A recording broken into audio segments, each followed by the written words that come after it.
Tov, everybody. That's right. Me, Mr. E. Guess where I am? In the Sukkah. That's right. I'm at the Sukkot at Brandeis Marin Day School here in beautiful San Rafael, California. I'm so excited to be back at school. This is a big deal for me. I think it's a big deal for a lot of us, and I've got to see all sorts of people coming through here and coming back to school. So that is very exciting, and I'm excited to come back myself. But never mind all that. There's something even more exciting going on right now, and that is, anyone? Pamela, you can hear me. What's going on?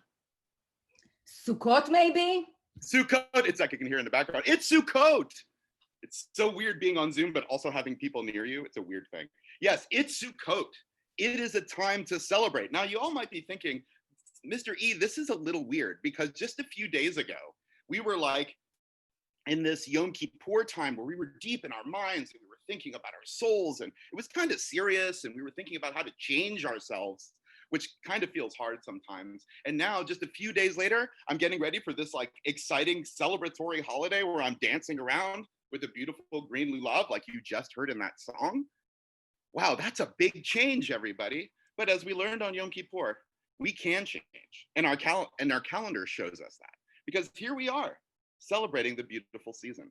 Today is our Sukkot Tefillah, and you're going to hear a little bit about the holiday.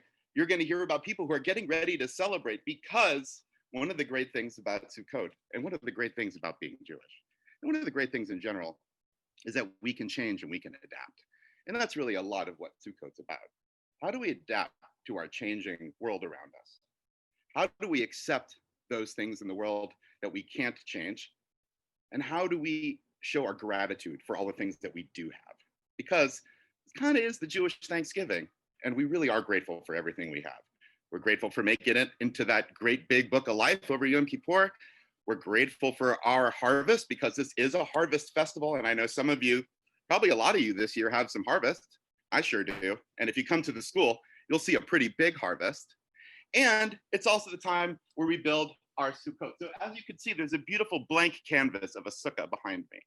That is because all of you out there and the kids who are here at school right now, which is really exciting, are creating sukkah decorations, like many of you might be at home. So within just 24 hours, or tomorrow night when Sukkot starts, this will be a decorated sukkah. We'll be surrounded by beauty and surrounded by celebratory images. Why? Because this is Zman Simchatenu. This is the holiday of Simcha, of celebrating. It is actually called the holiday. And hey, seems like a good enough time to celebrate, doesn't it, guys? So it's time to celebrate Sukkot. Besides the sukkah, I also have this beautiful lulav and etrog. No, I'm not going to shake it because it's not Sukkot yet.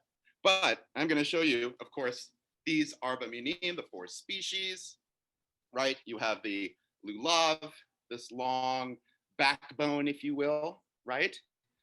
And we shake it and it makes a noise that comes from the palms. We have, I'm going to get this, the hadas.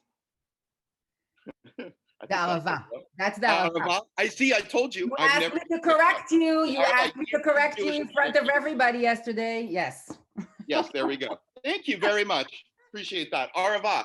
Yes, it's the arava. Also kind of looks like your lips. Okay, people often think of that as your lips. And then you have the willow or the hadas, right? And they look kind of like your eyelids. And then the etrog or the citron represents your heart. All 4 of these things together, it's like your whole body is here in the sukkah together.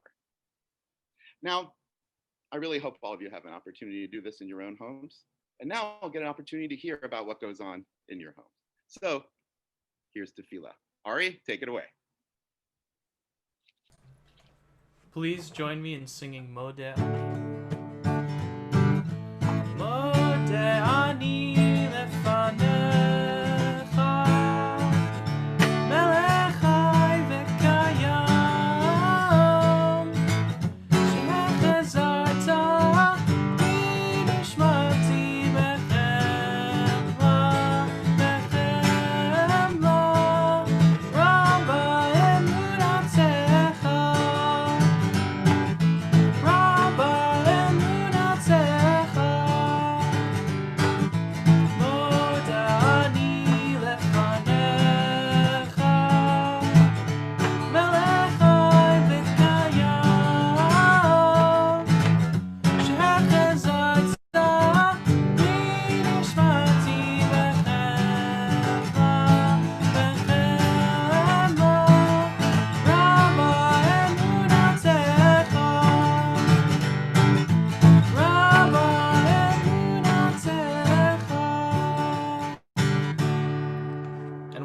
go into Matovu.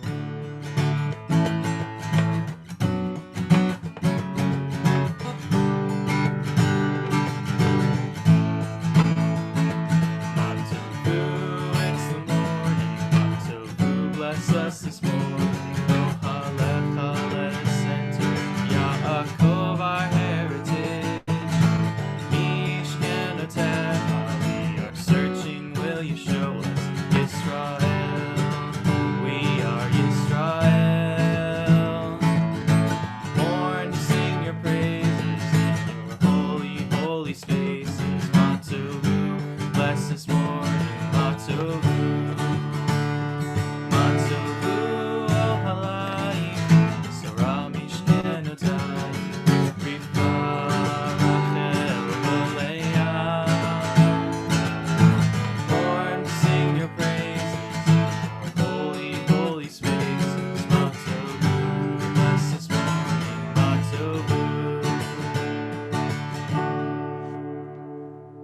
Hi again. So just as I explained that all these parts of the lulav, the four species that we have together, represent all of us, represent how our bodies all are together, all one here underneath the sukkah, and also our own connectedness as people. And each of these can represent a different type of person and a personality trait. It's because we're all connected. And Sukkot really celebrates those interconnections, the interconnections in nature, the interconnections in our community, in Judaism, and in our lives. And I'm really excited because we have a really excellent guest who's going to talk to us about some of that and their own connection to Sukkot. And that is a good friend of mine who has one of the hardest and coolest jobs in the world, and that's a camp director. His name is Casey Euro, and he is the director of Eden Village West Camp. My son goes there. Casey's from the East Bay. I know he has some history there. I certainly met him years and years ago and his connections to a wonderful place called Urban Adama. But this camp he is running, let me tell you, there's nothing like it in the world. So I'm really excited for you all to meet him. So Casey, you out there? Yeah, I'm here. All right, there he is. Amazing. Hi, my name's Casey. I'm so grateful to be here with you all this morning in this beautiful Tefillah. And I am also very grateful to be the director of a Jewish overnight summer camp. Probably some of you have been to camp, maybe not this summer, but 2 summers ago, and know that Jewish camp is kind of one of the most fun and special places in the whole world. And our camp, Eden Village West, is designed specially for kids who really love to eat good food. Does that sound like anybody here on this call? And also for kids who sometimes like to actually make their own really good food and are even interested in growing some of their own really good food. And so we actually just finished at the farm up at camp, we actually just finished our harvest of our strawberries. We grew a ton of delicious organic strawberries on the farm this summer, even though we weren't able to have camp this year. And we just made 100 jars of homemade strawberry jam. Pretty amazing. But I'm not here just to talk to you about camp, also to share a little bit about the season that we're in here in the Jewish calendar. And so I'm curious if we can make this happen in the chat box, but I'm curious if y'all think about this time that we're in, and my dear friend Jonathan Emmanuel, sort of shared, okay, there was Rosh Hashanah, and now we just had Yom Kippur, and we're getting ready for Sukkot. If you had to think about, what do you think is the most important day out of all of the Jewish holidays that we're in the midst of? Out of all the Jewish holidays of this time of year, what do you think is the most important day? And I wonder if people can actually type into the chat what they think is the most important day of all of the Jewish holidays that we're in the middle of right now. I'm just curious what you think. So I'll give you 15 seconds to type in your vote. Break fast. I like that. That's good. Oh, the days between the holidays. I really like that one. Amazing. Cool. Well, I'll share. I'll let a few more of these kind of roll in here. Thank you for sharing and voting and weighing in. Purim, always. So I grew up on the East Coast, and I grew up in Baltimore, and I grew up thinking that like the most important day of the Jewish holidays of this time of year was Yom Kippur. That was just kind of like what I thought as a kid growing up. And I've come to believe otherwise. All of the holidays are super important, but I've come to believe as I live my life as a Jewish person in the world, and especially having moved to California 10 years ago, that actually the most important day of all the Jewish holidays at this time of year is part of Sukkot. And not just any part of Sukkot, but it's actually the last day of Sukkot. Did y'all know that the last day of Sukkot is so special that it has its own name? It's not just called Sukkot. It's the last day of Sukkot. It has its own name. Does anybody know what the name is? It's called, it's a long one.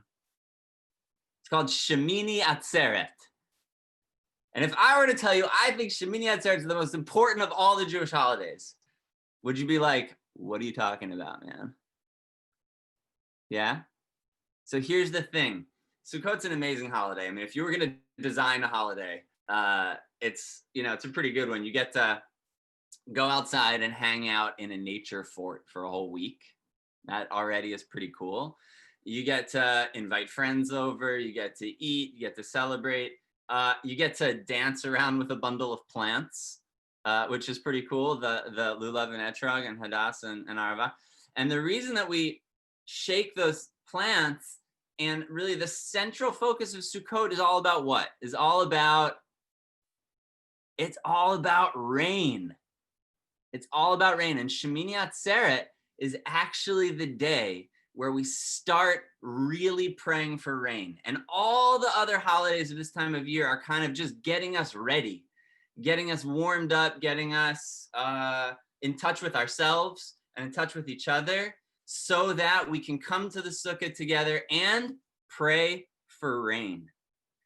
And you don't have, and this year, maybe it seems really obvious how important that is, and for the last bunch of years in California.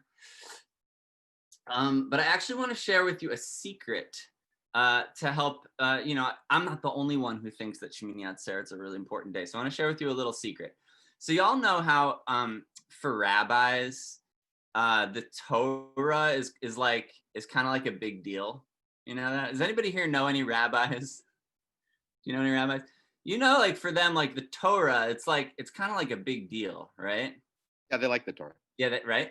Yeah. And so for the ancient rabbis, like the rabbis of the Talmud, right? The ancient rabbis, the Torah was like a really big deal. Like they didn't even have smartphones. What? I know. So like what did they do all the time? They studied Torah. The Torah was like a really big deal. And you can imagine for the ancient rabbis, for whom the Torah is a really, really big deal, that you can imagine that the day that the Torah was given on Mount Sinai, that's like a huge deal. That day is like a really, really big deal. The day that the Torah is given on Mount Sinai.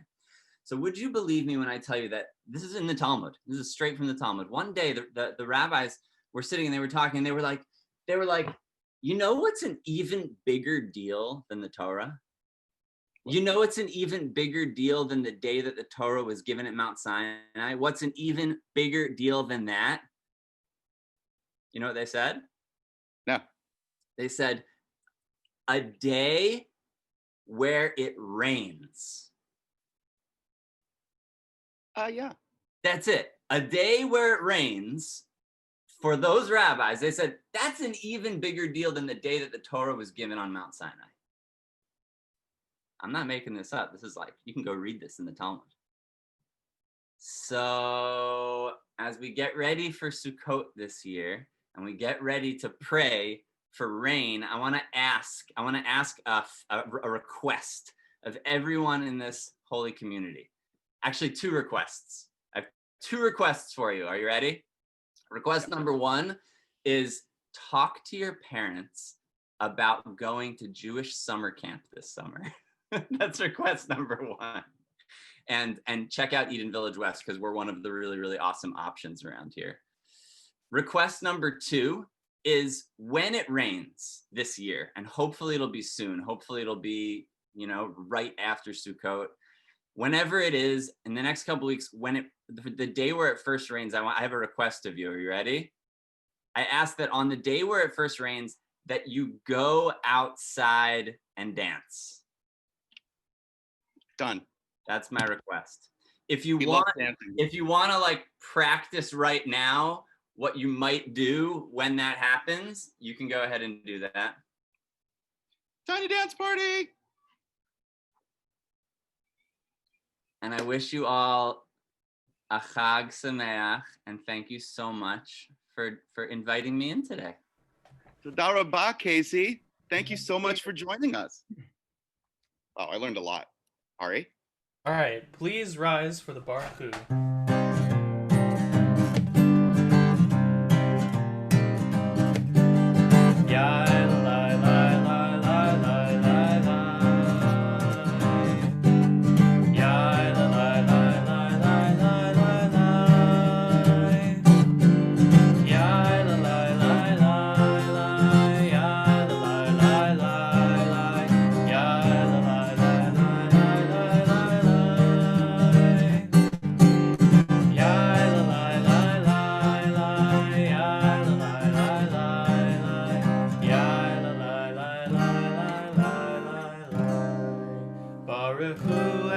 Adonai Hamevorach Baruch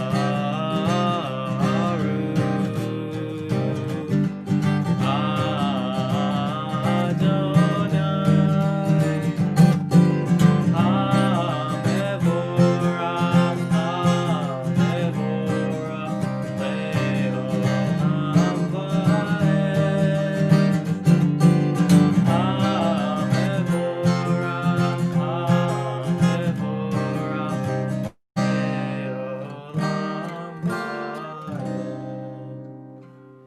And after the Baruch Hu, we go into Shema. You may be seated.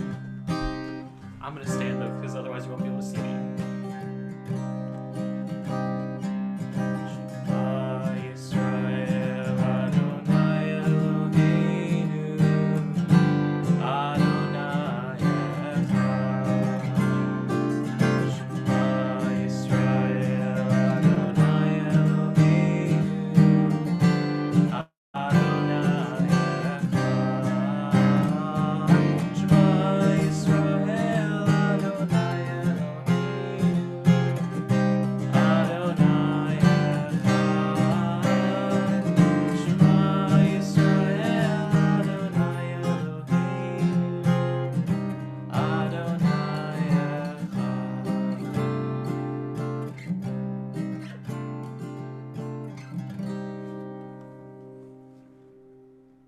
And now we move into the Song of Freedom, Michamocha.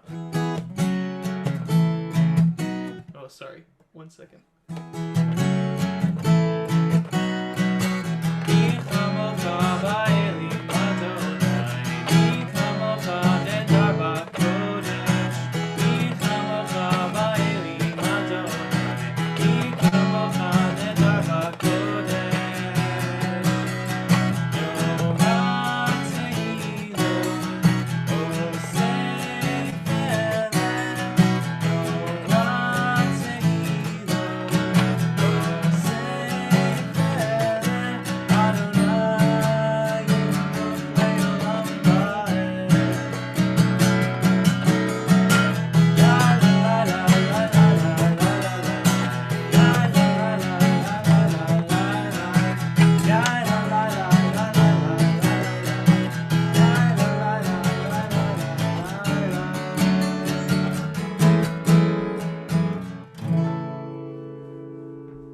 Boker Tov.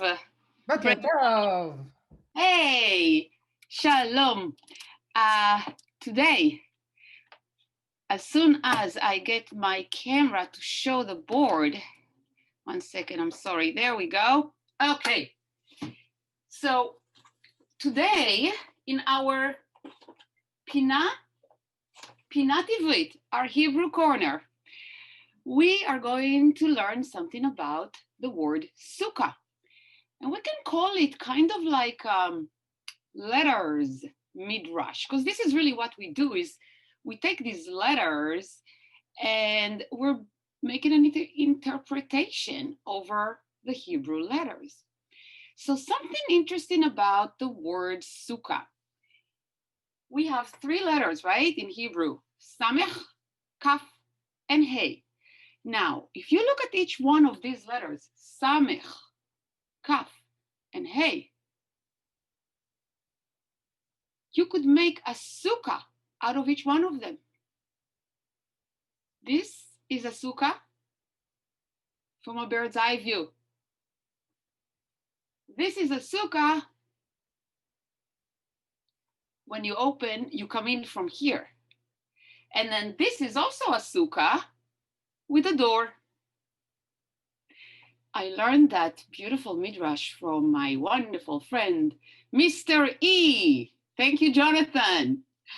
Now, here is another midrash.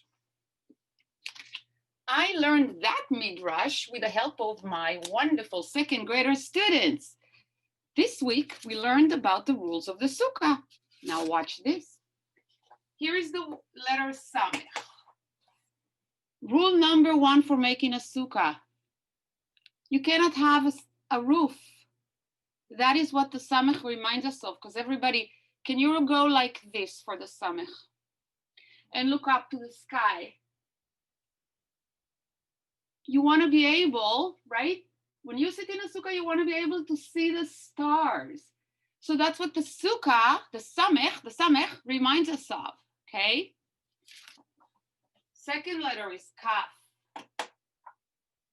The kaf reminds us about the size of the sukkah. A sukkah should be at least 22.4 by 22.4 inches. And we measured it in Kita Bet and we saw that it's the size of a desk. So that a person could actually sit here and even be able to eat, because we are commanded to sit in the sukkah. Okay, so that's what the kaf is for. Our last letter, hey. Guys, this is amazing. I'm not making this up either. Hey. Hey is made of two lines and a tiny little line. Can everybody do this? Here is a hey, or you can go like this. With your fingers. One line, another line, and a tiny little line, right? This stands for another rule of the sukkah, which is you should have at least 2.5 walls. 1, 2.5.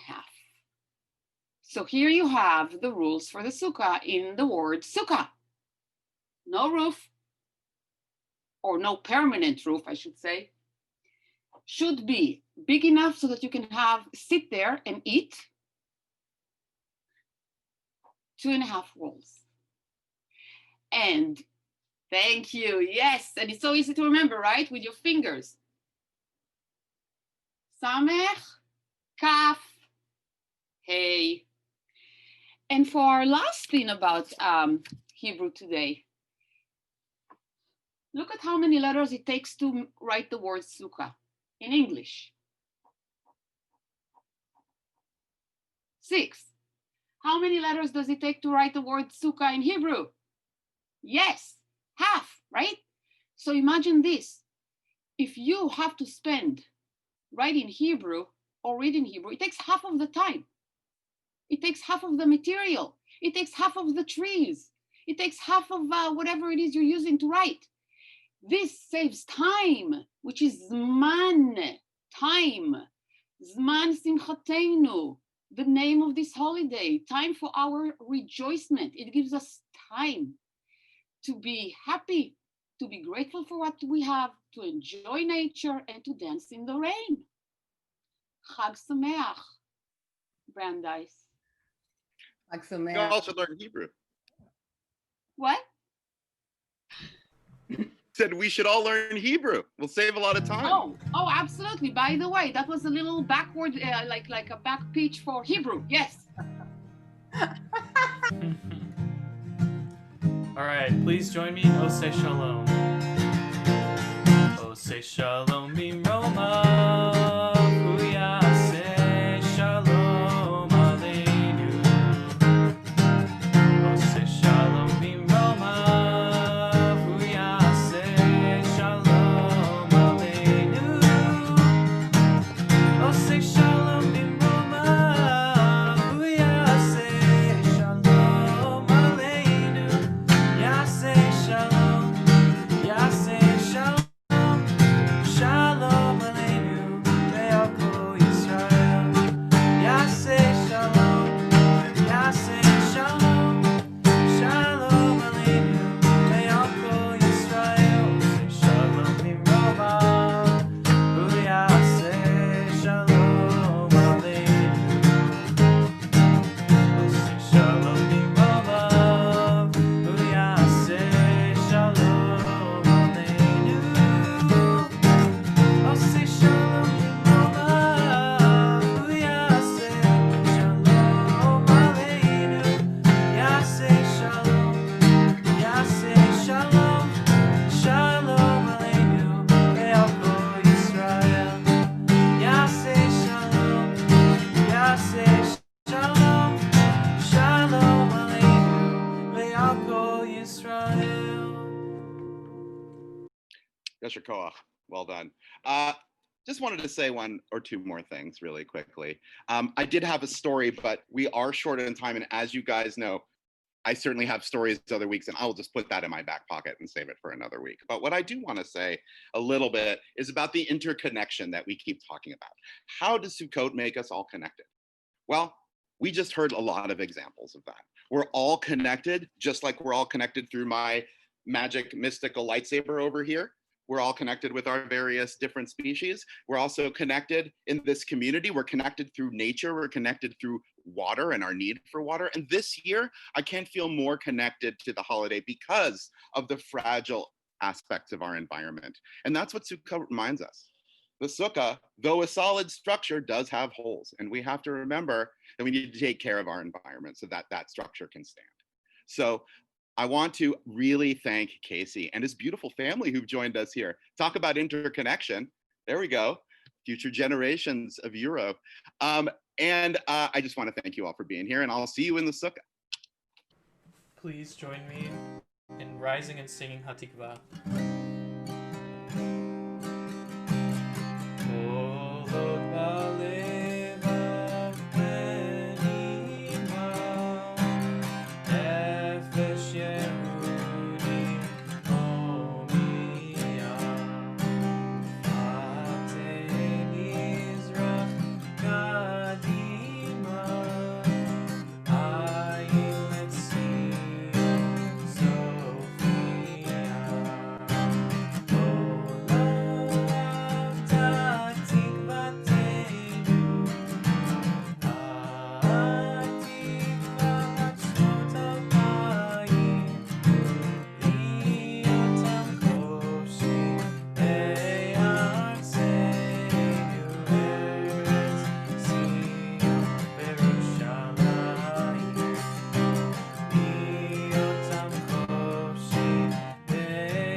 Thank you, Ari. Thank you so much.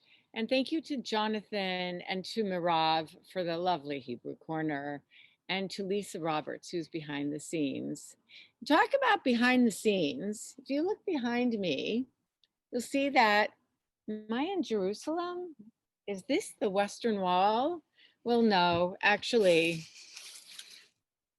I'm practicing sitting in my sukkah. I'm getting ready for the commandment. And I only have one wall up. And as we learned today, I have to build another wall and a half at least to make this one kosher, which I'll be doing soon. Anyways, want to wish you all a Chag Sameach, a good Sukkot, and Remember this weekend that we are in the time of our seasons to go outside, enjoy nature, enjoy what we have around us, and let's just be grateful for everything we have. Have a wonderful week. Hag Sameach. And early Shabbat Shalom. Thank you again, Casey. And happy birthday, Mr. Seymour. Bye, everybody. So please share with us your videos. We would love to include your voices as well as Ari's voice in our tefillahs every week. So if you would like to send us a video of you singing Modeh Matovu Hallelu Baruch Shema V'Hamoha Oseh Shalom Hatikva, any of those, please share them with us. Send me, Lisa Roberts, or Marav S. an email, and we will include them in a future tefillah. See you next week.